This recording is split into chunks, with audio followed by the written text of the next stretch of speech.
बुद्ध, आपने मुझे गर्भवती क्यों बनाया? एक आध्यात्मिक यात्रा। प्रस्तावना। वर्षों पहले श्रावस्ती के निकट एक साध्वी थी, सुंदर, निर्भय और विलक्षण। उसका नाम था सुंदरी।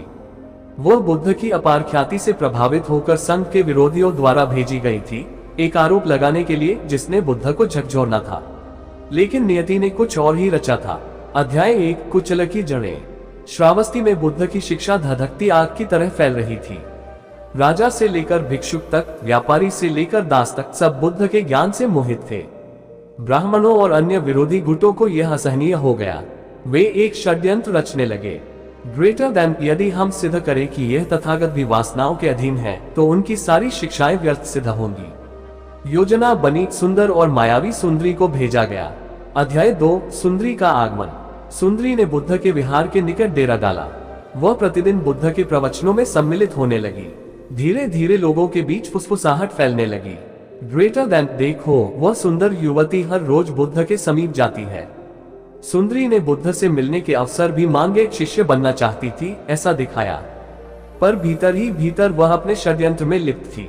अध्याय 3, आरोप। कुछ महीनों बाद सुंदरी ने जनसमूह में घोषणा कर दी, ग्रेटर देन, मैं तथागत से गर्भवती हूँ। सभा में खलबली मच गई। बुद्ध मौन रहे। उनके मुख पर कोई क्षोभ, कोई आक्रोश नहीं था, बस गहन करुणा थी। अध्याय 4, बुद्ध का मौन उत्तर। बुद्ध ने सभा को संबोधित किया, ग्रेटर देन, जो बीज बोया जाता है वही फलता है। सत्य को किसी प्रमाण की आवश्यकता नहीं, असत्य स्वयं गिर जाता है। उन्होंने सुंदरी को क्रोध या न्यायालय में घसीटने की बजाय शांति से देखना जारी रखा। समय बीतता गया। अध्याय 5, भेद खुलता है। कुछ ही सप्ताहों में जब सुंदरी के आरोप और गर्भ की सच्चाई पर प्रश्न उठने लगे, विरोधी गुटों ने उसे चुप कराने के लिए उसे मार डाला और उसका शव फेंक दिया। राजा के सैनिकों ने जांच कर दोषियों को पकड़ लिया। सच्चाई सामने आई। सुंदरी को बुद्ध के अपमान के लिए भेजा गया था। बुद्ध निर्दोष थे। सभा में अश्रु बहने लगे। लोग बुद्ध के चरणों में गिर पड़े। अध्याय 6, सुंदरी की आत्मा की पुकार। किंतु कहानी यही समाप्त नहीं होती। रात के एकांत में ध्यानस्थ बुद्ध के सम्मुख एक आकृति प्रकट हुई। वह थी सुंदरी की आत्मा। वह कांपते हुए बोली, ग्रेटर देन, भगवान, मैंने भारी अपराध किया, परंतु मेरी आत्मा पीड़ा में है, आप मुझे माफ करेंगे। बुद्ध ने अपनी आंखें खोली। उनकी दृष्टि में घृणा नहीं थी, केवल करुणा थी। वे बोले, ग्रेटर देन, कोई किसी को क्षमा नहीं करता, स्वयं अपने दोषों का परिमार्जन करना होता है। जाओ, सच्चे प्रायश्चित के पथ पर चलो, अगली जन्मों में मुक्त हो सकोगी। सुंदरी की आत्मा शांत हो गई। अध्याय 7, गर्भ का वास्तविक अर्थ। बुद्ध के एक प्रमुख शिष्य आनंद ने साहस कर पूछा, ग्रेटर देन, भगवान, आप पर झूठा आरोप लगा, पर आपने प्रतिकार क्यों नहीं किया? बुद्ध मुस्कुराए, ग्रेटर देन, आनंद, वह जो सत्य के मार्ग पर है उसे सिद्ध करने की आवश्यकता नहीं। जो आरोप मुझ पर लगाया गया था वह केवल शरीर से नहीं, विचारों से भी था। वास्तव में सुंदरी मुझसे गर्भवती हुई थी। ध्यान का बीज उसके भीतर पड़ा था। प्रेम और करुणा का बीज उसके हृदय में रोपित हो गया था। वही बीज उसे अंततः मुक्ति की ओर ले जाएगा। आनंद अवाक रह गया। अध्याय 8, भीतर के गर्भ का बीज। बुद्ध ने फिर समझाया, ग्रेटर देन, हर व्यक्ति गर्भवती है। कोई घृणा के बीज से, कोई लोभ से, कोई अहंकार से, पर कुछ लोग प्रेम, शांति और जागरण से भी गर्भवती होते हैं। जिस बीज को हम भीतर पालते हैं वही हमारा भविष्य बनाता है। सभा में गहन मौन छा गया। यह मौन आकाश को चीरता हुआ प्रत्येक आत्मा में उतरने लगा। अध्याय 9, सुंदरी का पुनर्जन्म। कालांतर में बुद्ध ने भविष्यवाणी की, ग्रेटर देन, सुंदरी अगले जन्म में एक महान साध्वी बनेगी। उसका यह अपराध उसके तपस्या से धोया जाएगा। वह स्वयं मोक्ष को प्राप्त करेगी। यही सत्य का नियम है, कोई भी चिरकाल तक अंधकार में नहीं रह सकता। अध्याय 10, शिक्षा। ये घटना आज भी हमें सिखाती है, दूसरों के आरोपों से विचलित न हो, सत्य को समय के प्रवाह पर छोड़ दें। भीतर के बीज को प्रेम, करुणा और ध्यान से सींचें। बदले की आग से नहीं, करुणा की रोशनी से उत्तर दें। और सबसे महत्वपूर्ण, ग्रेटर देन, जो भी भीतर बोया जाता है वही पनपता है। इसीलिए सावधान रहो किस विचार का गर्भधारण कर रहे हो। अध्याय 11, आनंद का भीतर देखना। उस रात जब बुद्ध ने सुंदरी के पुनर्जन्म की भविष्यवाणी की थी, आनंद बहुत बेचैन था। वह सोच रहा था, ग्रेटर देन, क्या मैं भी भीतर किसी बीज को पाल रहा हूँ जिसे मैं नहीं देख रहा? वह बुद्ध के पास गया और विनम्रता से बोला, ग्रेटर देन भगवान, क्या मैं जान सकता हूँ कि मेरे भीतर कौन से बीज पल रहे हैं? बुद्ध ने धीरे से उत्तर दिया, ग्रेटर देन आनंद, जब भी तुम किसी के लिए बिना कारण प्रेम अनुभव करते हो, जानो करुणा का बीज अंकुरित हो रहा है। जब भी तुम अपने सुख से पहले दूसरों का हित सोचते हो, जानो सेवा का बीज पल रहा है। और जब तुम मौन में उतरते हो बिना किसी चाह के, जानो मुक्ति का बीज आकार ले रहा है। आनंद की आंखें भीग गईं। उसे लगा मानो उसके भीतर एक नया जीवन आकार ले रहा हो। अध्याय 12, विरोधियों का पश्चाताप। बुद्ध के शांति से सब सहने और सुंदरी की आत्मा को भी करुणा देने के बाद, वे ब्राह्मण और अन्य विरोधी जिन्होंने षड्यंत्र रचा था, अब आत्मग्लानि में जल रहे थे। वे बुद्ध के विहार आए, फटे वस्त्र, धूल से सना शरीर, आंखों में अपराध बोध। उन्होंने बुद्ध के चरणों में गिरकर कहा, ग्रेटर देन भगवान, हमने घोर अपराध किया, हमने आपको कलंकित करने का प्रयास किया, हमें क्षमा करें। बुद्ध ने शांत स्वर में उत्तर दिया, ग्रेटर देन क्षमा बाहर से नहीं आती, अपने भीतर प्रकाश जगाओ। जब तुम सत्य का वर्ण करोगे, वही क्षमा का साक्षात्कार होगा। उन सब ने उसी क्षण शरण ली, बुद्धं शरणं गच्छामि, धम्मं शरणं गच्छामि, संघं शरणं गच्छामि, और अपने जीवन को सेवा और साधना में लगा दिया। अध्याय 13, गर्भ की व्याख्या। एक दिन एक युवक ने बुद्ध से प्रश्न किया, ग्रेटर देन भगवान, ये गर्भ का रहस्य क्या है? क्या ये केवल प्रतीक है या कोई गहरा अर्थ है? बुद्ध ने उत्तर दिया, ग्रेटर देन ये प्रतीक भी है और यथार्थ भी। हर विचार, हर भावना एक बीज है। यदि तुम भय पालोगे तो भय का गर्भ पनपेगा, यदि तुम द्वेष पालोगे तो द्वेष का गर्भ विकसित होगा, यदि तुम प्रेम, शांति और ध्यान को पालोगे तो परम जागरण का जन्म होगा। गर्भ वह है जिसे हम प्रतिदिन प्रतिपल अपने भीतर रचते हैं। सभा गहरे मौन में डूब गई। ऐसा लगा जैसे सबकी आत्मा उस गर्भ की अनुभूति कर रही हो। अध्याय 14, सुंदरी के अगले जन्म की झलक। कुछ वर्षों बाद बुद्ध के एक शिष्य ने एक असाधारण कन्या को देखा, जो एक छोटे से गांव में जन्मी थी और बचपन से ही ध्यान में लीन रहती थी। उसके स्पर्श मात्र से लोग शांति अनुभव करते थे। बुद्ध ने उसे देखकर कहा, ग्रेटर देन, ये वही है जो एक समय मेरे विरुद्ध षड्यंत्र में थी। अब ये साधना के बीज को पूर्ण रूप से फलित करेगी और इस जन्म में ही निर्वाण को प्राप्त करेगी। ये सुनकर आनंद चकित रह गया। उसे अब बुद्ध के वचन की गहराई समझ आने लगी थी। कोई भी आत्मा चिरकाल तक अंधकार में नहीं रहती। प्रेम और करुणा का बीज अवश्य अंकुरित होता है। अध्याय 15, भीतर का निर्णय। एक दिन एक भिक्षुनी ने बुद्ध से पूछा, ग्रेटर देन भगवान, यदि हमारे भीतर कई बीज एक साथ पलते हो, प्रेम भी, घृणा भी, भय भी, तो किसका फल हमें मिलेगा? बुद्ध ने मुस्कुराते हुए कहा, ग्रेटर देन, जिसे तुम अधिक पानी दोगे वही बीज फलित होगा। यदि तुम भय पर ध्यान दोगे, भय बढ़ेगा। यदि तुम प्रेम पर ध्यान दोगे, प्रेम बढ़ेगा। हर क्षण तुम निर्णय कर रहे हो किस गर्भ को पुष्ट करना है। सावधानी से चुनो, यही साधना का सार है। अध्याय 16, सुंदरी का मोक्ष। सुंदरी के अगले जन्म की साध्वी, जो अब ध्यान की महान साधिका बन चुकी थी, एक दिन बुद्ध के समक्ष आकर नत हो गई। बुद्ध ने उसे देखा। उसकी आंखों में अहंकार का कोई चिन्ह नहीं था, केवल गहन शांति थी। बुद्ध ने घोषणा की, ग्रेटर देन, आज इस साध्वी ने चक्र को पूर्ण किया। वह जन्म मरण के बंधन से मुक्त हो गई है, निर्वाण को प्राप्त कर चुकी है। सभा में उल्लास की लहर दौड़ गई। सुंदरी की आत्मा, जो एक समय गर्व, कपट और मोह में डूबी थी, अब पुनर्तः मुक्त हो गई थी। अध्याय 17, अंतिम उपदेश। बुद्ध ने अंतिम उपदेश में कहा, ग्रेटर देन, जीवन एक उपवन है। हर भाव एक बीज है। जो तुम बोओगे वही तुम बनोगे। न कोई तुम्हें दूषित कर सकता है, न कोई तुम्हें पवित्र बना सकता है। तुम स्वयं अपने कर्मों के गर्भ से जन्म लेते हो। इसलिए चेतना से जियो, प्रेम से जियो, ध्यान से जियो और मुक्ति को अपना स्वभाव बना लो। सभा में बैठे सभी शिष्यों के नेत्रों से अश्रुधारा बहने लगी, पर ये आंसू दुख के नहीं थे, वे थे अनंत प्रेम और कृतज्ञता के। तुम्हारा गर्भ आज भी, जब हम बुद्ध का स्मरण करते हैं, वह प्रश्न गूंजता है, ग्रेटर देन, तुम किस गर्भ को पोषित कर रहे हो? क्या हम भीतर प्रेम का बीज सींच रहे हैं? क्या हम भीतर ध्यान का वृक्ष उगा रहे हैं? क्योंकि जो भी हम भीतर धारण करते हैं, वही हमारा भविष्य बनता है। और यही है जीवन का सबसे गहरा सत्य। अध्याय 18, आनंद का अंतिम संशय। सुंदरी के मोक्ष को देखकर भी आनंद के हृदय में एक छोटा सा संशय बचा रह गया था।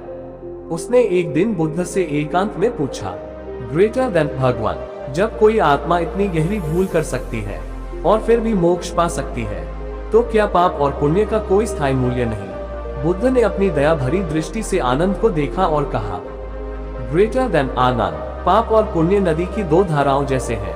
पाप की धारा नीचे ले जाती है, पुण्य की धारा ऊपर उठाती है, परंतु जो नौक नदी को पार कर लेती है उसके लिए न तो उतराई है न चढ़ाई।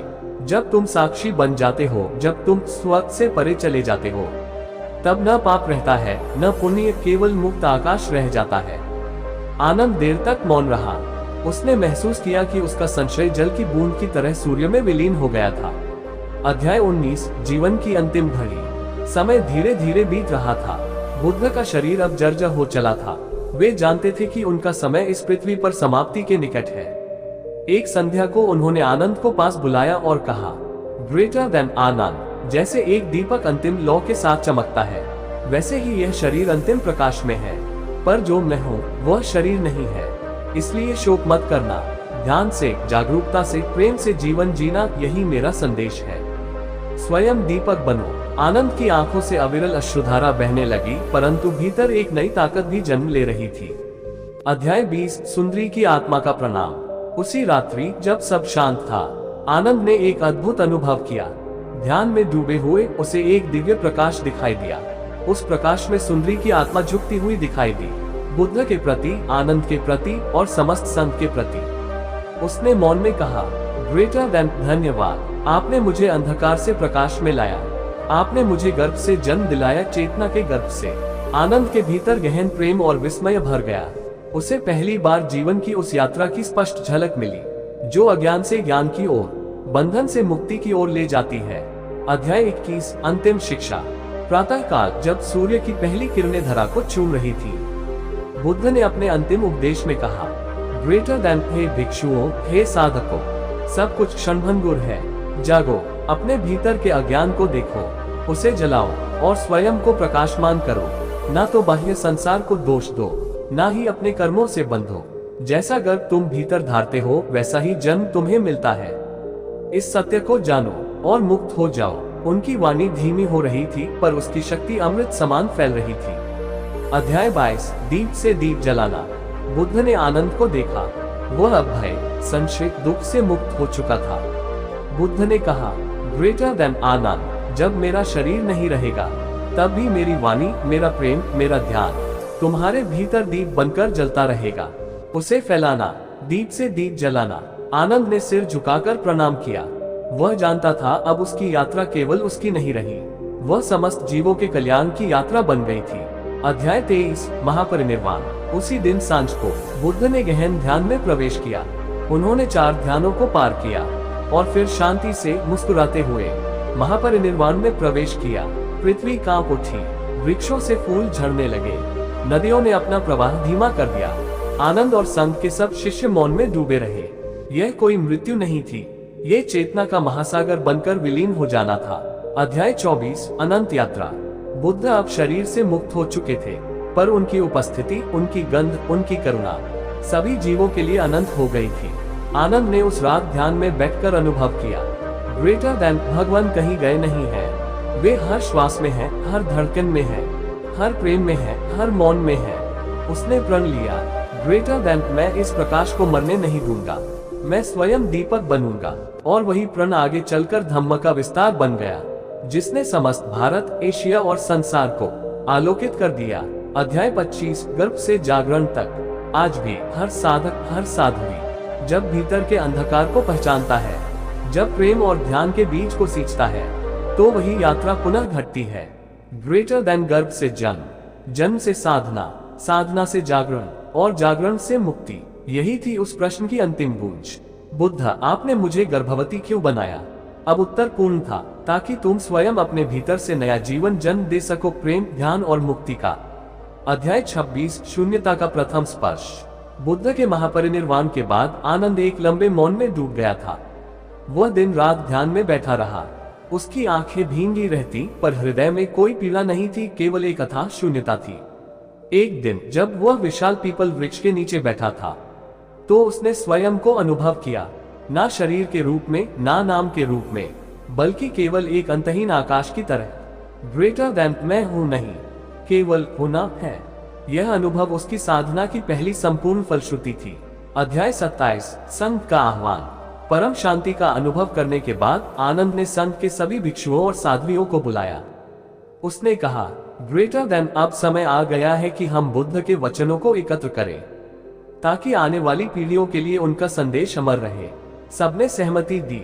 एक महान परिषद का आयोजन हुआ जिसे बाद में प्रथम बौद्ध संगीति के नाम से जाना गया। आनंद ने स्वयं बुद्ध के वचन याद किए थे। उनके एक एक शब्द को उसने अपने प्राणों से संजोया था। वह सभा मौन, श्रद्धा और दिव्यता से भरी थी। अध्याय 28 शब्दों में बंदी शाश्वतता। आनंद ने सभा में कहा, ग्रेटर देन, मैंने भगवान बुद्ध के वचन इस प्रकार सुने हैं। और वह बोलता गया। बुद्ध के उपदेश, उनके संवाद, उनके मौन सब जीवित हो उठे। लोग मंत्रमुग्ध होकर सुनते रहे। ऐसा लगा जैसे स्वयं बुद्ध फिर से बोल रहे हों। आनंद के शब्दों में कोई विकृति नहीं थी, केवल शुद्धता थी, प्रेम था और निर्वाण का स्पर्श था। इस प्रकार त्रिपिटक की रचना का बीज बोया गया। विनय पिटक, सुत्ता पिटक और अभिधम पिटक। अध्याय 29 भीतर की आग। परंतु जैसे जैसे संघ बड़ा होने लगा, कुछ भिक्षु भटकने भी लगे। शुद्धता में मिलावट का खतरा था। आनंद ने भीतर एक नई आग को महसूस किया। ग्रेटर देन, ये केवल बुद्ध का धर्म नहीं है, ये समस्त जीवों की मुक्ति का पुल है। इसे बचाना मेरा धर्म है। उसने कठोर निर्णय लिए, संघ को अनुशासन में बांधा, हर भिक्षु को ध्यान और विनय में अडिग रहने की प्रतिज्ञा दिलवाई। अब आनंद केवल एक शिष्य नहीं रहा था, वह स्वयं एक दीपक बन चुका था। अध्याय 30 माया का अंतिम भ्रम। एक रात ध्यान में बैठे बैठे आनंद के मन में एक अंतिम भ्रम उठा। ग्रेटर देन, क्या ये सब कुछ केवल माया है? क्या ये भी सपना है? जैसे ही यह प्रश्न उठा, एक गहन मौन में वह उतर गया। वहां ना कोई सपना था, ना कोई जागृति, ना मृत्यु थी, ना जन्म, केवल शुद्ध चैतन्य था। तभी भीतर से एक स्वर्णिम आवाज आई, ग्रेटर देन, जो देख रहा है वह भी माया है, जो बचता है वह सत्य है। आनंद ने मुस्कुराकर आंखें खोली। अब कोई प्रश्न शेष नहीं था, केवल होना बचा था। अध्याय 31 सुंदरी का पुनर्जन्म। कई वर्षों बाद एक साध्वी संघ में आई। उसका नाम था सुमेधा। जब आनंद ने उसे देखा तो उसकी आंखों में एक परिचित ज्योति चमकी। ध्यान में उसे बोध हुआ, ये वही आत्मा थी जो कभी सुंदरी थी। अब वह अज्ञान नहीं, बल्कि जागरण का दीपक बनकर आई थी। सुमेधा ने कुछ ही वर्षों में अद्भुत ध्यान साधना कर ली। वह स्वयं बोधि को छूने लगी थी। बुद्ध का बीज अब अनेक रूपों में खिल रहा था। अध्याय 32 अंतिम विदाई। आनंद जानता था उसका शरीर भी अब वृद्ध हो चला है, परंतु अब उसमें कोई भय नहीं था, बल्कि गहन आनंद था। अपने अंतिम दिन उसने शिष्यों से कहा, ग्रेटर देन, हे साधकों, कोई मत पूछो कि जीवन क्या है, स्वयं जी कर जानो, स्वयं दीपक बनो, और जब समय आए तो मुस्कुराते हुए इस शरीर को छोड़ देना। जैसे फूल हवा के संग उड़ जाता है। रात्रि में ध्यान में बैठा बैठा आनंद भी शांति से निर्वाण में विलीन हो गया। अध्याय 33 अनंत ध्वनि।